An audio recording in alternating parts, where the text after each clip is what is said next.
जेठानी के गांव शहर से गर्मियों की छुट्टी मनाने आई देवरानी। मैं अपने हस्बैंड और अपने दोनों बच्चों को इटालियन और चाइनीज खाना बनाकर खिला रही हूँ। उन्हें मेरे हाथ का ये खाना बहुत पसंद आ रहा होगा। दूसरी तरफ अनुष्का का पति डाइनिंग टेबल पर। ओह गॉड, अब तो मैं इन सभी खानों को खाकर बहुत ज्यादा इरिटेट हो चुका हूँ। अब तो मुझे मेरी माँ के हाथ की मक्के की रोटी, सरसों का साग और लहसुन की चटनी के साथ मसाले वाली लस्सी और फिर खाने के बाद वो मीठा आम पन्ने का रस पीने का बहुत मन कर रहा है, जो मेरी माँ गांव से मुझे अपने हाथ से बनाकर खिलाती थी। इतने में पिंटू और सीमा। पापा, हमारी मम्मी हमेशा ये चाउमीन मोमोज जैसे अजीबोगरीब खाना ही क्यों बनाती रहती है? आपको पता है, मेरे स्कूल में मेरी फ्रेंड है साक्षी, उसकी दादी गांव से आई है और जब से उसकी दादी आई है तब से वो बहुत ही ज्यादा टेस्टी लंच लेकर आती है। कल तो उसने मुझे सत्तू के पराठे और लिट्टी चोखा खिलाया था। हाँ, मैंने भी खाया था, लेकिन पापा ये सब हमारी मम्मी क्यों नहीं बनाती? तुम्हारी मम्मी को ये सब खाना बिल्कुल पसंद नहीं है। बच्चों से लगता है कि ये सब खाकर उसका फिगर खराब हो जाएगा। वैसे ये सब खाना अगर तुम चाहो तो मेरे साथ गांव जाकर खा सकते हो। राजीव इतना कहता ही है कि तभी अनुष्का आती है और वो ये सारी बातें सुनकर गुस्से से हाथ में लिए कलछी को पटकते हुए कहती है, अच्छा राजीव, मेरे पीठ पीछे तुम बच्चों के दिमाग में अपने गांव का वो देसी देहाती सोच भरना चाहते हो जो तुम्हारी माँ और तुम्हारी भाभी के अंदर भरा हुआ है। अरे आज मुझे एहसास हो गया कि मैं तुम्हारे लिए कितना भी कुछ करूं, तुम्हारे लिए तुम्हारी भाभी, तुम्हारा गांव और तुम्हारा वो देसी खाना ही इम्पोर्टेंट रहेगा। अनुष्का नहीं, तुम गलत समझ रही हो, ऐसा कुछ नहीं है। तभी बच्चे कहते हैं, मम्मी आप तो बेवजह ही पापा पर गुस्सा कर रही हो। पापा तो बस दादी माँ को याद कर रहे थे, और सच कहूँ तो हमें भी आपका ये रोज रोज चाउमीन मोमोज खाना पसंद नहीं है। हाँ मम्मी, हमारे फ्रेंड्स तो कई तरह का खाना लेकर आते हैं लंच में, लेकिन आप तो सिर्फ हमें सैंडविच, चाउमीन, मोमोज ही बना कर देती हो। सुन लिया राजीव, अब तो बहुत खुश होना तुम कि तुम्हारे बच्चे भी तुम्हारी बोली बोल रहे हैं। खैर, तुम लोगों को जो बोलना है बोलो, इस घर में होगा वही जो मैं चाहती हूँ। बाकी तुम लोगों का ब्रेकफास्ट हो गया है तो अपना अपना लंच बॉक्स पकड़ो और स्कूल और ऑफिस के लिए निकल जाओ। अब बच्चे अपनी माँ को भड़कता देख फटाफट अपना लंच बॉक्स बैग में रखकर स्कूल के लिए निकल जाते हैं। वहीं राजीव भी चुपचाप ऑफिस चला जाता है, जिसके बाद अनुष्का आराम से अपने कमरे का एसी चलाकर फोन में रील्स देखने लगती है। हे भगवान, पता नहीं मेरे हस्बैंड को बार बार क्यों गाँव की याद आती है। बताओ, इतनी गर्मी में मैं कितने आराम से यहाँ पर एसी की ठंडी ठंडी हवा खा रही हूँ। मेरे हस्बैंड भी ऑफिस में एसी के नीचे ही बैठे होंगे, लेकिन क्या ये एसी की ठंडी हवा उन्हें गांव में मिलेगी? लेकिन उन्हें ये सब कौन समझाए। दूसरी तरफ राजीव अपने कैबिन में लैपटॉप पर काम करता हुआ, हे भगवान, आज तो मुझे कुछ ज्यादा ही याद आ रही है अपने बड़े भाई की। एक काम करता हूँ, उन्हें वीडियो कॉल करता हूँ। अब राजीव अपने बड़े भाई को वीडियो कॉल करता है, जहाँ राजीव का बड़ा भाई लखन फलों से हरे भरे बागान में बैठकर टोकरी में आम, लीची, केला, नारियल तोड़कर रख रहा होता है। अब फोन की रिंग सुनकर लखन, अरे ये तो शहर से मेरे छोटे भाई राजीव की कॉल है। चलो ये सारे काम मैं बाद में करूंगा, पहले अपने भाई से बात कर लेता हूँ। अब लखन रसीले फलों के पेड़ के नीचे ठंडी हवाओं में बैठकर अपने भाई राजीव का फोन उठाता है कि तभी लखन को अपने छोटे भाई के माथे पर एक अजीब सा तनाव नजर आता है। हेलो भैया, प्रणाम, कैसे हैं आप? अरे खुश रहे मेरे भाई, खुश रहे। पर ये बता, तेरे चेहरे पर ये तनाव कैसा दिख रहा है? सब ठीक तो है ना? तभी राजीव मायूस होकर कहता है, हाँ भैया सब ठीक है, बस आप लोगों की बहुत याद आ रही थी और मिलने का भी बड़ा मन कर रहा है। लेकिन आप तो जानते हो ना कि मेरी पत्नी को गांव आना बिल्कुल पसंद नहीं है और वो मुझे अकेले भी नहीं आने देगी। हाँ बेटा, मैं ये बात समझता हूँ। वैसे हम लोग भी तुम्हें बहुत याद करते हैं। माँ तो हर दिन तुम्हारी ही चर्चा करती है। एक बार बात करके देखो ना अपनी पत्नी से। ये सुनकर राजीव फिर से थोड़ा सा मायूस हो जाता है और बातों को घुमाने लगता है। हाँ भैया, मैं कोशिश करूंगा बात करने की। अच्छा चलो, अब मैं काम कर रहा हूँ तो आपसे बाद में बात करूंगा, ठीक है? इतना कहकर राजीव फोन रख देता है और उसकी आंखों से हल्के आंसू गिरने लगते हैं। वहीं दूसरी तरफ राजीव की माँ भी राजीव को याद करते हुए अपनी बड़ी बहू से कहती है, जो चूल्हे पर खाना पका रही है, बड़ी बहू, आज मुझे अपने छोटे बेटे और उसकी पत्नी अनुष्का की बहुत याद आ रही है। अब तो उनके बच्चे भी थोड़े बड़े हो गए होंगे। पता नहीं वो हम लोगों की चर्चा अपने बच्चों से करती भी है कि नहीं। काश एक बार वो यहाँ पर आ जाती तो कितना अच्छा होता। गांव घर ये भी तो उसी का ही है, लेकिन वो शुरू से बस शहर शहर के गुण गाती है। अच्छा माँ जी, आप चिंता क्यों करती है? मैं कामकाज से फ्री होकर देवरानी जी को फोन करूंगी और उन्हें यहाँ आने को कहूंगी। क्या पता वो भी हमें याद ही करती हो। अब इतना कहने के बाद प्रीत अपनी सास को बड़े ही प्यार से खाना खिलाती है और उसके बाद अपने कमरे में आती है। चलो सारे काम हो गए हैं, अब फ्री हूँ तो अपनी देवरानी जी को फोन कर लेती हूँ। अब प्रीति अपनी देवरानी को बड़े ही प्यार से फोन करती है, जहाँ उसकी शहरी देवरानी अपने दोस्तों के साथ गर्मी में ठंडे ठंडे कोल्ड ड्रिंक और स्नैक्स के साथ किटी पार्टी कर रही होती है। तभी प्रीति की घमंडी शहरी देवरानी की नजर फोन पर पड़ती है। वो अपनी जेठानी का कॉल देकर खुश नहीं होती और चिढ़कर फोन उठाकर कहती है, ओह गॉड, आज मेरी गांव की जेठानी ने मुझे फोन कैसे कर दिया। अरे अचानक मेरी याद कैसे आ गई आपको? कोई काम था या पैसे वैसे चाहिए थे? चाहिए तो बता दीजिए, मैं भिजवा दूंगी। अब अनुष्का की ये बातें सुनकर किटी पार्टी में आए लोग तेज तेज हंसने लगते हैं, जिसकी आवाज सीधा प्रीति के कानों में जाती है और उसे काफी शर्मिंदगी महसूस होती है। नहीं, मुझे कोई पैसा नहीं चाहिए देवरानी जी। सच कहूँ तो माँ जी को आपकी बहुत याद आ रही है और बच्चों को देखे भी बहुत दिन हो गए हैं। अगर आपके पास समय है तो कुछ दिन के लिए आप गांव क्यों नहीं आ जाती हैं? अच्छा, तो प्यारी प्यारी बातें करके मेरी गांव की गवार जेठानी मुझे शहर से गांव बुलाना चाहती है, अपने देहाती इलाके में जहाँ पर किसी भी चीज की कोई सुविधा नहीं है। अरे तुम लोगों का तो खाना भी गवारों जैसा होता है। ये सुनकर एक बार फिर से प्रीति को बहुत बुरा लगता है। उसकी आंखें नम होने लगती हैं, लेकिन फिर भी वो कुछ नहीं कहती। देवरानी जी, मैं मानती हूँ आपका रहन सहन हमारे रहन सहन से बहुत अलग है, लेकिन बार बार हम लोगों को इस तरह से नीचा दिखाना, क्या ये सही है? खैर, हमें तो बस आपकी याद आ रही थी, इसीलिए फोन किया। पर ठीक है, अगर आपका मन हो तो आप आ जाना, नहीं तो कोई बात नहीं। इतना कहकर प्रीति फोन काट देती है। तभी कमरे में गीता आती है। तेरी बात हो गई बहू छोटी बहू से? क्या कहा उसने? कब आ रही है वो मेरे छोटे बेटे और अपने बच्चों को लेकर यहाँ पर?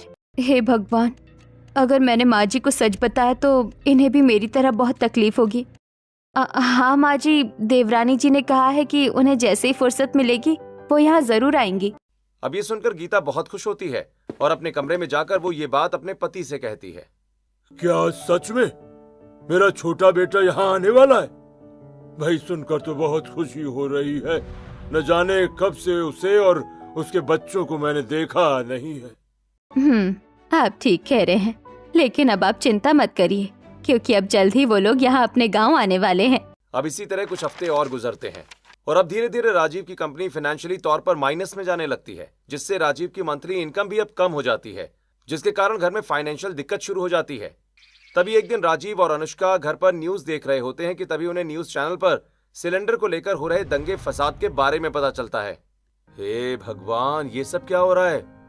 कंपनी भी फाइनेंशियली तौर पर कमजोर हो रही है और अब शहर में सिलेंडर को लेकर भी दंगे फसाद हो रहे हैं। ऐसे में इंसान शहर में सरवाइव कैसे करेगा? अरे वो सब छोड़ो राजीव, तुम्हें पता है हमारा सिलेंडर खत्म होने वाला है। अब क्या होगा? तुम ये पकड़ो फोन और अभी के अभी सिलेंडर बुक करो। अब राजीव फटाफट नंबर डायल करके अपनी बुकिंग करनी शुरू करता है, लेकिन उसकी कॉल बार बार कट हो जाती है। अनुष्का, वो लोग हमारी कॉल एक्सेप्ट ही नहीं कर रहे। इसका मतलब हमें सिलेंडर इतनी आसानी से तो नहीं मिलेगा। अरे अगर सिलेंडर नहीं मिलेगा तो खाना कैसे बनेगा? लगता है अब हमें ब्लैक में लेना पड़ेगा सिलेंडर। क्या कहा? ब्लैक में? ए भगवान, इस महीने तो सैलरी भी बहुत कम आई है, लेकिन ठीक है, मेरे पास 5,000 रुपए हैं, तो तुम ले लो सिलेंडर। अब राजीव 5,000 रुपए निकालकर अनुष्का के हाथ में रख देता है। अनुष्का पैसे लेकर पड़ोस में आती है और लोगों से सिलेंडर के लिए बात करती है। तभी सावित्री, अरे मुझसे ले ले ब्लैक में सिलेंडर, पूरे 5,000 का दूंगी। अरे आप तो मेरी बहुत अच्छी पड़ोसन है, और अब बुरे वक्त में आप ही मुझे इतना महंगा सिलेंडर बेचेंगे तो मेरे घर के 2 पैसे कैसे बचेंगे? थोड़ा तो कम कीजिए। अनुष्का देखो, पड़ोसी अपनी जगह है और पैसा अपनी जगह। इस वक्त तो हर जगह तुम्हें सिलेंडर इतना ही महंगा मिलेगा। लेना है तो लो, वरना धक्के खाओ। अब अनुष्का मजबूरन वो महंगा सिलेंडर खरीद कर उसे घर ले आती है। अच्छा, तो तुम्हें मिल गया सिलेंडर?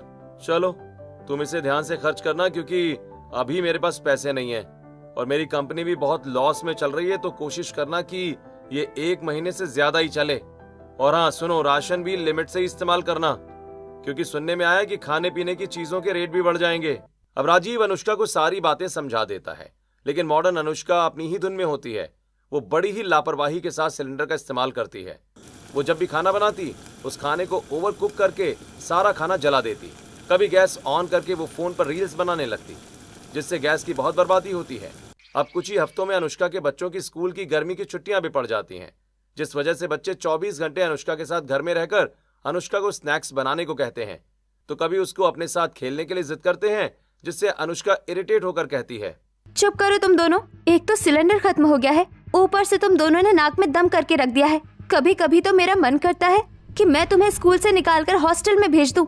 अब अनुष्का का गुस्सा देखकर दोनों ही बच्चे तेज तेज रोने लगते हैं। मम्मी, आप तो बस हमें डांटती रहती हो। पापा आएंगे तो हम आपकी शिकायत करेंगे। हाँ मम्मी, आप सबसे गंदी मम्मी हो। अब पीछे से आता राजीव सारी बातें सुन लेता है। अनुष्का, ये क्या तरीका है बच्चों से बात करने का? हाँ, और क्या कह रही थी तुम कि तुम मेरे बच्चों को हॉस्टल भेज दोगी?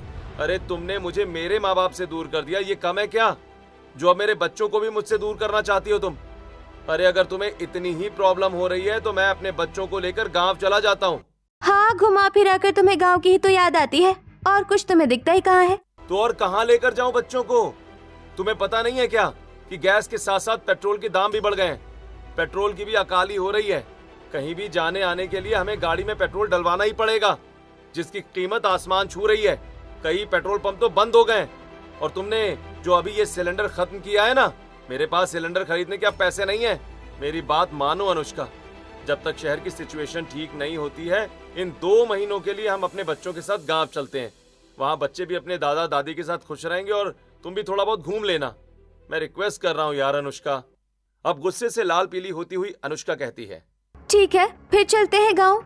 अब राजीव फोन से गांव की टिकट बुक करता है और खुशी खुशी ये बात अपने बड़े भाई से कहता है। वहीं दूसरी तरफ अनुष्का गुस्से से अपनी माँ को ये सारी बातें फोन पर बताती हुई, माँ, मेरा बिल्कुल भी मन नहीं है गाँव जाने का। इससे तो अच्छा होता मैं आपके पास आ जाती। तभी अनुष्का की माँ अपनी बेटी के दिमाग में बंटवारे की बात भरते हुए कहती है, अरे बेटी, तू इतनी नासमझ है। कब तक ऐसे ही मेरे घर आती रहेगी? कभी अपने गांव भी जा, वहाँ भी तो तेरी जमीन है। कहीं ऐसा ना हो तेरी जेठानी गांव का सारा जमीन हड़प ले। अरे बाप रे, इसके बारे में तो मैंने कभी सोचा ही नहीं था। आप ठीक कहती है माँ, मुझे गाँव जाना चाहिए। अब 2 दिन बाद राजीव अपने पूरे परिवार के साथ ट्रेन में बैठकर गांव जाता है, जहां बच्चे खिड़कियों के पास बैठकर बाहर के नजारे का आनंद ले रहे होते हैं। पापा पापा, खिड़की से बाहर देखने में कितना अच्छा लग रहा है। हाँ सही कहा। वैसे पापा, अब हम कितनी देर में गांव पहुंचने वाले हैं? बस कुछ घंटे का सफर और है मेरे बच्चों।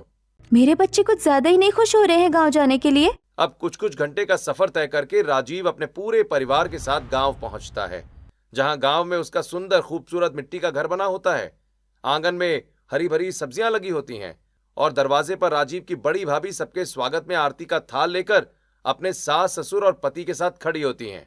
आइए देवरानी जी, घर के अंदर आइए। दूसरी तरफ बच्चे अपने दादा दादी के पैर छूते हैं। खुश रहो मेरे बच्चों। कितने बड़े हो गए हैं बच्चे तो।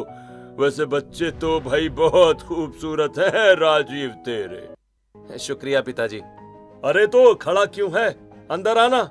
अब जहां सभी लोग खुश होते हैं, वहीं अनुष्का आरती की थाल को हाथ से पीछे करते हुए मुंह सड़ाकर घर के अंदर घुस आती है, जिसे देख अनुष्का की सास को बड़ा बुरा लगता है। तभी उसकी जेठानी बातों को संभालते हुए कहती है, लगता है देवरानी जी कुछ ज्यादा ही थक गई हैं। मैं उन्हें पानी देती हूँ। आइए, आप लोग भी अंदर बैठिए।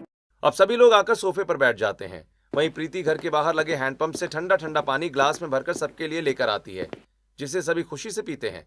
लेकिन वहीं अनुष्का उस पानी को मुंह से उगलते हुए कहती है, ओह गॉड, आप लोगों के घर में फ्रिज नहीं है क्या? फ्रिज छोड़िए, आप लोगों के यहाँ पर आरओ की भी सुविधा नहीं है क्या? ये पानी कितना बेकार लग रहा है पीने में। देवरानी जी, हमारे यहाँ ना तो फ्रिज है ना ही आरओ है।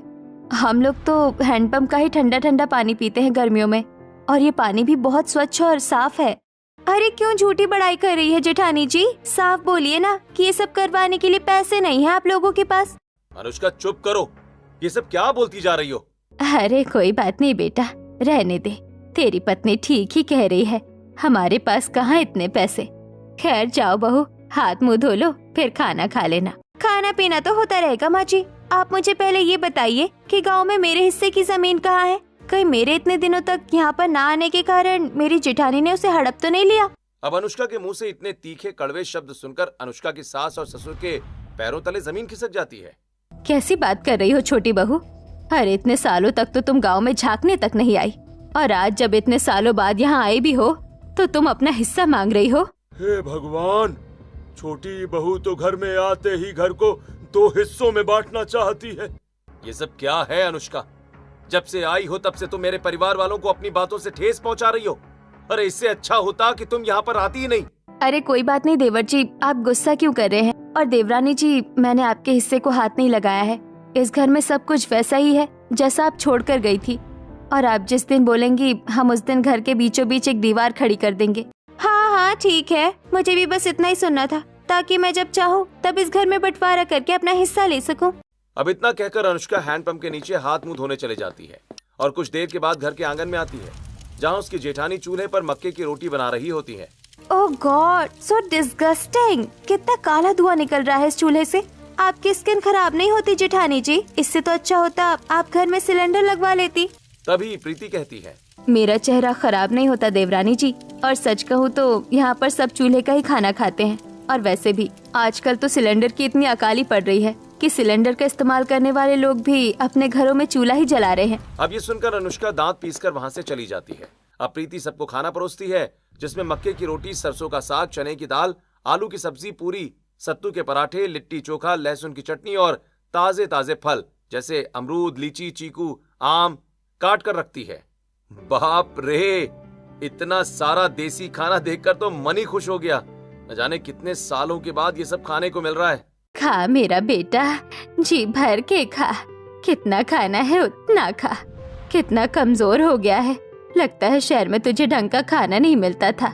बच्चों तुम भी खाओ। मैं तो सबसे पहले रंग बिरंगे मीठे मीठे फल खाऊंगा दादी जी। हाँ हाँ खा लो ना, मैं तो रोज खाती हूँ यहाँ पर ये सब। तुम लकी हो मोहिनी जो तुम गांव में रहती हो, शहर में ये सब इतनी जल्दी नहीं मिलता। अब सभी लोग खुशी से देसी खाना खाना शुरू कर देते हैं कि तभी अनुष्का खाने में कमी निकालते हुए कहती है, What the hell is this? आप लोगों को ये मोटी मोटी रोटी पसंद कैसे आ रही है? ऊपर से ये पूरी कितनी हैवी है, मुझसे तो खाया भी नहीं जा रहा है।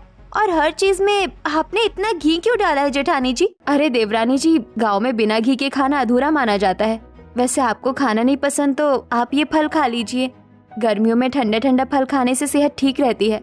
नहीं, मैं नहीं खा रही, क्योंकि मैं शुगर फ्री फ्रूट्स ही खाती हूँ और ये फ्रूट शुगर फ्री नहीं है। अब इसी तरह अगले दिन अनुष्का की सास अपनी दोनों बहुओं और बच्चों को लेकर फलों के बागान में आती हैं, जहाँ बच्चे बड़ी ही खुशी के साथ खिलखिलाते हुए झूला झूलते हैं। बच्चों आराम से, चोट मत लगवा लेना। और सुनो, कुछ देर बाद यहाँ आकर ये मीठे मीठे रसीले फल भी खा लेना। देवरानी जी, आपको गर्मी तो नहीं लग रही है ना? वैसे यहाँ पर ये घने फलों के पेड़ के नीचे ठंडी ठंडी हवा ही चलती रहती है, तो आपको यहाँ गर्मी का एहसास तो नहीं होगा। गर्मी का एहसास तो नहीं हो रहा है यहाँ पर, लेकिन मुझे सिर्फ एसी में रहने की आदत है। अब कुछ देर बाद सभी लोग घने फलों के बागान में बैठकर रसीले फल खाते हैं, जिसके बाद गीता अपनी दोनों बहुओं और बच्चों को लेकर नदी के किनारे आती है। अब बच्चे नदी को देखकर बिना किसी देरी के उसमें छलांग लगा देते हैं। अरे बच्चों, तुम लोग इस पानी में क्यों चले गए? जल्दी से बाहर आओ, ये पानी अनहाइजीनिक होगा। देखो उस तरफ लोग कैसे गाय भैंसों को नदी में ही नहला रहे हैं। अरे देवरानी जी, उस तरफ किनारा है और वहाँ का पानी इस तरफ नहीं आता। ये पानी स्वच्छ और साफ है, आप चिंता मत कीजिए। अब जबरदस्ती प्रीति अपनी देवरानी को नदी के अंदर ले आती है और नदी में आते ही अनुष्का को बहुत ही ठंडक और सुकून महसूस होता है। ओह गॉड, ये पानी कितना ठंडा और कितना क्लीन लग रहा है। इस पानी में आते ही मन कितना रिलैक्स हो गया। कैसा लगा देवरानी जी नदी में आकर? हाँ ठीक ठाक है, वैसे मुझे तो शावर लेने की आदत है। अब इसके बाद गीता अपनी दोनों बहुओं और बच्चों को लेकर जंगल की तरफ आती है और ढेर सारी लकड़ियाँ तोड़ने लगती है। अरे आप लोग ये क्या कर रहे हैं? रात होती जा रही है, इस वक्त लकड़ियाँ तोड़ना जरूरी है क्या? बहू, लकड़ियाँ अभी नहीं तोड़ेंगे तो रात का खाना कैसे बनेगा? तू घबरा मत, यहाँ कुछ नहीं होगा। ये गांव है, तुम्हारा शहर नहीं। हाँ, शहर में तो रात के 9 बजने के बाद ही क्राइम होने शुरू हो जाते हैं, लेकिन गांव में ऐसा कुछ नहीं होता। अब इसी तरह कुछ हफ्ते गुजरते हैं और एक दिन अनुष्का अपनी फ्रेंड को वीडियो कॉल करती है। अरे वाह अनुष्का, तू गाँव गई हुई है? हाँ यार, मजबूरन आना पड़ा अपने पति के कहने पर। मेरा तो यहाँ बिल्कुल मन नहीं लग रहा है, पता नहीं मैं कब शहर आऊंगी। रुक रुक अनुष्का, यहाँ आने की कोशिश मत कर। अच्छा है तू गांव में है। तुझे पता है शहर की कंडीशन कितनी खराब हो रही है। मुझे देख, मैं 3 हफ्ते से घर से बाहर नहीं निकली हूँ। क्योंकि बाहर जाने के लिए गाड़ी में पेट्रोल डलवाना पड़ेगा और पेट्रोल की कीमत बहुत महंगी हो चुकी है। साथ ही सिलेंडर भी नहीं मिल रहा है। लोगों को खाना तो खाना, घूमना फिरना भी दुश्वार हो चुका है। तेरा अच्छा है तू गाँव में है, तू वहाँ एंजॉय कर। चल रखती हूँ, बाय। अब फोन कटने के बाद अनुष्का टेंशन में चली जाती है कि तभी इत्तेफाक से वहाँ उसका पति भी आ जाता है। हे भगवान, अनुष्का, गांव आकर भी तुम सिर्फ फोन चला रही हो? अरे देख लेना अनुष्का, गर्मियों की छुट्टियां खत्म होने के बाद जब तुम बच्चों को लेकर शहर जाओगी ना, तब तुम्हें बहुत रिग्रेट होगा कि तुमने गांव में रहकर गांव का आनंद ही नहीं लिया। क्योंकि शहर की कंडीशन बहुत खराब हो चुकी है यार। मैं रोज न्यूज देख रहा हूँ, वहां पर सिलेंडर को लेकर दिक्कत है, पेट्रोल को लेकर दिक्कत है, पॉल्यूशन बढ़ रहा है, महंगाई बढ़ रही है, और तुम्हें ये सब कुछ आराम से मिल रहा है, शांति पूर्वक। तो तुम इसको एंजॉय नहीं कर रही हो। अब इतना कहकर राजीव वहां से चला जाता है, जिसके बाद अब अनुष्का को भी एहसास होता है कि शायद वो गलत कर रही है। अब आज की रात अनुष्का खाना खाने के बाद अपनी जेठानी के साथ सभी जूठे बर्तनों को लेकर नदी के पास आकर उसके साथ मिलकर बर्तन धोती है। अरे देवरानी जी, मुझे तो विश्वास नहीं हो रहा कि आप मेरे साथ नदी के पास इतनी रात को बर्तन धो रही हैं। कोई बात नहीं जेठानी जी, अब विश्वास कर लीजिए, क्योंकि अब मैं ऐसे ही गांव की हर छोटी छोटी चीजों को एंजॉय करूंगी। क्योंकि मुझे समझ में आ गया है कि जो सुकून और शांति गांव में है वो शहर में नहीं है। अब दोनों ही देवरानी जेठानी बर्तन धोकर घर आती हैं तो देखती हैं कि गीता, लखन, राजीव अपने हाथों में बिस्तर लेकर छत पर जा रहे हैं। अरे आप लोग छत पर जा रहे हैं? हाँ बहू, गर्मी थोड़ी ज्यादा है तो हम लोग छत पर ही सोएंगे आज। अब सभी लोग घर की छत पर आकर एक लाइन से तकिया लगाकर सो जाते हैं। छत के चारों तरफ घने पेड़ होते हैं, जिसकी ठंडी ठंडी हवाओं से परिवार के सभी सदस्यों को ठंडक का एहसास हो रहा होता है। वहीं गीता अपने पोता पोती को सुनहरी कहानियां सुना रही होती है। दादी जी, आप तो बहुत अच्छी कहानी सुना रही हो, मजा आ रहा है सुनकर। दूसरी तरफ राजीव और लखन, भैया आज बड़े दिनों के बाद आपके साथ छत पर सोकर बहुत सुकून मिल रहा है। मुझे भी मेरे भाई। वहीं प्रीति अपनी देवरानी से, देवरानी जी आपको नींद तो आ रही है ना छत पर? हाँ जेठानी जी, बहुत अच्छी नींद आ रही है। चारों तरफ पेड़ से ठंडी ठंडी हवा आ रही है और छत पर कितना रिलैक्स मिल रहा है। कोई पॉल्यूशन नहीं है, कोई शोर नहीं है, सच में यहाँ बहुत सुकून है। अब अगले दिन गीता अपने पूरे परिवार को लेकर अपने गांव की कुल देवी के पास पहुंचती है, जहां सभी सदस्य मिलकर पूजा करते हैं और इस पूजा से अनुष्का का पूरा दिमाग शांत हो जाता है। सच में माता रानी के दर्शन करके तो मन पवित्र हो गया। अब घर आकर अनुष्का अपनी जेठानी के साथ चूल्हे पर खाना भी बनाती है। वैसे चूल्हे पर खाना बनाने में भी एक अलग ही मजा है जेठानी जी। चलिए, वैसे खाना बन गया है, आप खाना परोस दीजिए सबको। अब प्रीति सभी लोगों को खाना परोसती है, तभी अनुष्का कहती है, अरे जेठानी जी, वो वाला अचार नहीं है जो आप रोज खाने में देती है? अरे मुझे तो विश्वास ही नहीं हो रहा है कि अनुष्का को अचार चाहिए। अनुष्का, तुम्हें कब से ये सब पसंद आने लगा? बस कीजिए आप, मेरी देवरानी को परेशान मत करिए, वैसे भी वो कुछ खाती नहीं है। वही तो, इनका तो काम है मुझे छेड़ने का। अब इसी तरह 1 से आधा महीना निकल जाता है, जिसके बाद बच्चे रो रो कर अपनी माँ से कहते हैं, मम्मी मम्मी, गर्मियों की छुट्टियां खत्म होने वाली है, लेकिन हमें गांव छोड़कर शहर जाने का मन नहीं कर रहा है। मेरा भी मन नहीं है। ये सुनकर अनुष्का की आंखों में भी आंसू आ जाते हैं। अब मैं इन्हें कैसे बताऊं कि मन तो मेरा भी नहीं कर रहा है, लेकिन जाना तो पड़ेगा। अब अनुष्का गांव के बाजार में जाकर देसी सामान की शॉपिंग भी करती है, जैसे खादी के कपड़े, हरी सब्जी में डालने वाले दाल की बड़ियां, पापड़, चिप्स जैसी अनेक चीजें खरीदती है। अब देखते ही देखते 2 महीने खत्म हो जाते हैं और अब अनुष्का के परिवार वालों का गांव से अलविदा लेने का समय आ जाता है। अनुष्का अपने सास ससुर के पैर छूती है तो राजीव भी अपने माता पिता के पैर छूता है, जिसके बाद गीता अपने हाथ में बनारसी साड़ी और कुछ गहने अनुष्का को देते हुए कहती है, ये लो बहू, ये मेरी तरफ से तुम्हारे लिए छोटी सी भेंट है, इसे संभाल कर रखना और शहर में कोई भी पूजा पाठ करना तो इसी साड़ी को पहन कर करना। तभी सामने से प्रीति अपने हाथ में बड़े बड़े अचार के जार लेकर आती है। ये लो देवरानी जी, मैंने तुम्हारी मनपसंद की सभी अचार बनाकर रखे हैं। शहर में तो तुम इसे बना नहीं पाओगी, ना ही खरीद पाओगी, इसीलिए तुम इसे भी लेकर जाओ। अब अपने ससुराल वालों का इतना प्यार देकर अनुष्का की आंखों में आंसू गिरने लगते हैं।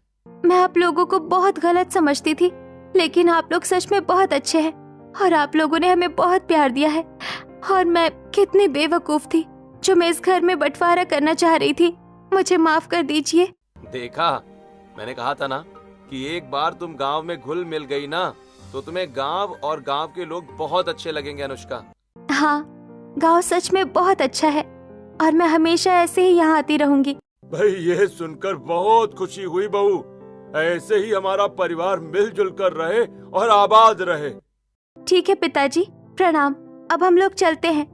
अब अनुष्का का पूरा परिवार सभी लोगों से अलविदा लेकर दोबारा शहर के लिए रवाना हो जाता है और इस दिन के बाद से अनुष्का को शहर के साथ साथ गांव भी बहुत पसंद आने लगता है।